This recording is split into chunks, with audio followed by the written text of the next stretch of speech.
नमस्कार। अजब ज्ञान हिंदी यूट्यूब चैनल में आपका स्वागत है। आज हम आपके लिए लाए हैं एक नवी कहानी जिसका नाम है धुंध में खोया न्याय। तो शुरू करते हैं आज की ये कहानी। धुंध में खोया न्याय। चारों ओर घना अंधेरा था, जैसे रात ने शहर को निगल लिया हो। हल्की बूंदाबांदी के साथ ठंडी हवा बह रही थी। फरीदकोट के इस छोटे से कस्बे में एक पुरानी हवेली के दरवाजे पर एक व्यक्ति दस्तक दे रहा था। राजदीप। राजदीप एक पत्रकार था, लेकिन उसकी खोज सिर्फ खबरों तक सीमित नहीं थी। वो सत्य की तलाश में था। वो न्याय चाहता था। कुछ हफ्ते पहले एक प्रसिद्ध सामाजिक कार्यकर्ता अनुराग रहस्यमयी परिस्थितियों में लापता हो गया था। पुलिस ने इस मामले को अनदेखा कर दिया था, लेकिन राजदीप को एहसास था कि यह कोई साधारण गुमशुदगी नहीं थी। हवेली का दरवाजा धीरे से खुला। अंदर एक बुजुर्ग व्यक्ति थे, वकील शर्मा। राजदीप, तुम यहां क्यों आए हो? शर्मा जी ने चिंतित स्वर में पूछा। सच जानने के लिए। अनुराग जी के बारे में कुछ भी जानकारी हो तो कृपया बताइए।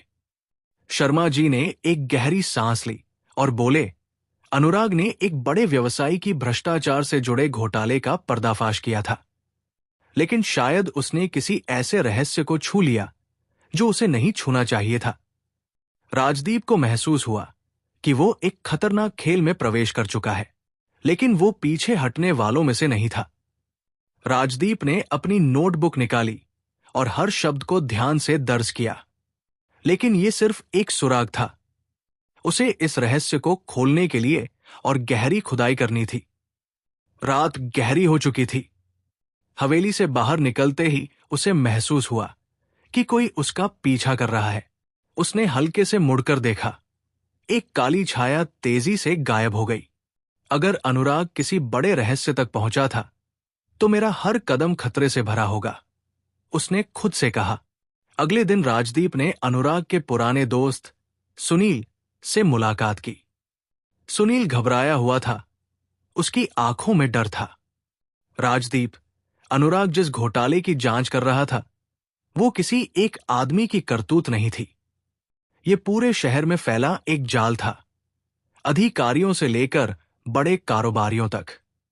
अगर तुम इस मामले में और आगे बढ़ोगे तो तुम्हारी जान को खतरा हो सकता है। राजदीप के दिल की धड़कन तेज हो गई, लेकिन वो रुका नहीं। उसने ठान लिया कि वो न्याय की इस लड़ाई में पीछे नहीं हटेगा। क्या वो अनुराग की गुमशुदगी के पीछे का सच जान पाएगा? कौन है वो रहस्यमयी ताकत जो इस पूरे मामले को दबाने की कोशिश कर रही है? सुनील की चेतावनी ने राजदीप के मन में हल्का सा संदेह पैदा किया, लेकिन डर नहीं। उसके सामने दो रास्ते थे। या तो वो पीछे हट जाए और ये मामला भूल जाए, या फिर वो अंधेरे की गहराइयों में उतरकर सच्चाई को उजागर करे। वो अगले दिन अनुराग के पुराने ऑफिस पहुंचा। जगह सूनी थी, जैसे वहां कोई महीनों से नहीं आया था। लेकिन जब उसने एक टूटी हुई अलमारी के पीछे खोजबीन की, तो उसे एक छोटा सा फाइलिंग बॉक्स मिला। फाइलें देखकर उसकी सांसें तेज हो गई। ये सबूत थे। सरकारी करप्शन, जमीन हथियाने की साजिश और कुछ बड़े अधिकारियों के नाम, जिन्होंने इस पूरे मामले को दबाने की कोशिश की थी। अनुराग ने इन दस्तावेजों को इकट्ठा किया था, लेकिन इससे पहले कि वो सच उजागर कर पाता, वो गायब हो गया। तभी राजदीप ने पीछे से हल्के कदमों की आहट सुनी। बहुत हिम्मत है तुम्हारी, एक ठंडी आवाज आई। वो मुड़ा तो सामने खड़ा था रघुवीर सिन्हा, वही प्रभावशाली व्यवसायी जिसका नाम इन फाइलों में था। अनुराग ने बहुत कोशिश की, लेकिन सच को पकड़ना आसान नहीं है। अगर तुम भी पीछे नहीं हटे तो तुम्हारा अंजाम भी वही होगा, रघुवीर ने धमकी दी। लेकिन अब राजदीप पीछे हटने वाला नहीं था। उसने फाइलों को कसकर पकड़ा और कहा, अब सच दबाया नहीं जाएगा। क्या आपको यह मोड़ पसंद आया? मैं इसे और आगे बढ़ा सकता हूं। शायद एक अदालत का दृश्य जहां न्याय के लिए संघर्ष होता है। बताइए, क्या आप कोई विशेष अंत चाहते हैं? रघुवीर सिन्हा के शब्दों में धमकी थी, लेकिन राजदीप पीछे हटने को तैयार नहीं था। उसने फाइलों को सुरक्षित रखने का तरीका सोचते हुए तुरंत अपने दोस्त सुनील को फोन किया। मैं एक खुलासा करने वाला हूं। यह सिर्फ अनुराग की लड़ाई नहीं थी, ये पूरे शहर के भविष्य की लड़ाई है, उसने दृढ़ता से कहा। राजदीप ने रातों रात एक अखबार के मुख्य संपादक को दस्तावेज भेज दिए। अगले दिन शहर में भूचाल आ गया। हर अखबार की सुर्खियों में था अनुराग का खोया सच उजागर, भ्रष्टाचार के बड़े नाम सामने, सरकार पर दबाव बढ़ा, पुलिस को मजबूरी में कार्रवाई करनी पड़ी, रघुवीर और उसके साथियों को गिरफ्तार कर लिया गया। लेकिन सबसे बड़ा झटका तब लगा जब अनुराग अचानक लौट आया। मुझे गायब नहीं किया गया था, मैं खुद छिप गया था ताकि साक्ष्य सुरक्षित रहें। लेकिन अब न्याय हो चुका है, अनुराग ने बताया। फरीदकोट के उस छोटे कस्बे में यह घटना एक मिसाल बन गई, जहां साहस ने डर को हरा दिया और सत्य ने अंधेरे को मिटा दिया। राजदीप ने अपनी नोटबुक बंद की।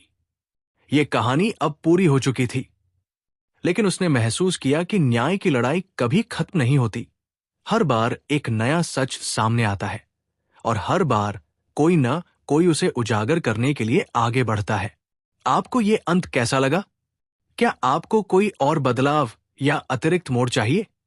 मैं आपके विचारों को शामिल करके इसे और भी बेहतरीन बना सकता हूं। अनुराग की वापसी ने पूरे शहर को चौंका दिया, लेकिन जैसे ही उसने अपनी गुमशुदगी की कहानी बताई, राजदीप को एक बात खटकी। अनुराग का व्यवहार थोड़ा असामान्य था। उसकी आंखों में भय था, जैसे अभी भी कोई छिपा हुआ सच बाकी था। रात गहरी हो रही थी।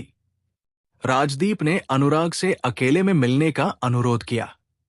तुम्हारी बातों में कुछ छुपा हुआ है, अनुराग। अगर हम सच के लिए लड़ रहे हैं, तो पूरा सच सामने आना चाहिए, उसने गंभीरता से कहा। अनुराग ने ठंडी सांस ली। यह लड़ाई इतनी आसान नहीं थी, राजदीप। जब मैंने इन दस्तावेजों को इकट्ठा किया, तो मुझे एहसास हुआ कि यह सिर्फ भ्रष्टाचार का मामला नहीं था। यह एक पूरे नेटवर्क का हिस्सा था, एक ऐसा जाल जो सरकार और बाहरी शक्तियों तक फैला हुआ था। राजदीप के होश उड़ गए। अगर यह इतना गहरा मामला था, तो इसका मतलब था कि अब भी खतरा बना हुआ है। तभी अनुराग ने फाइल में से एक आखिरी दस्तावेज निकाला।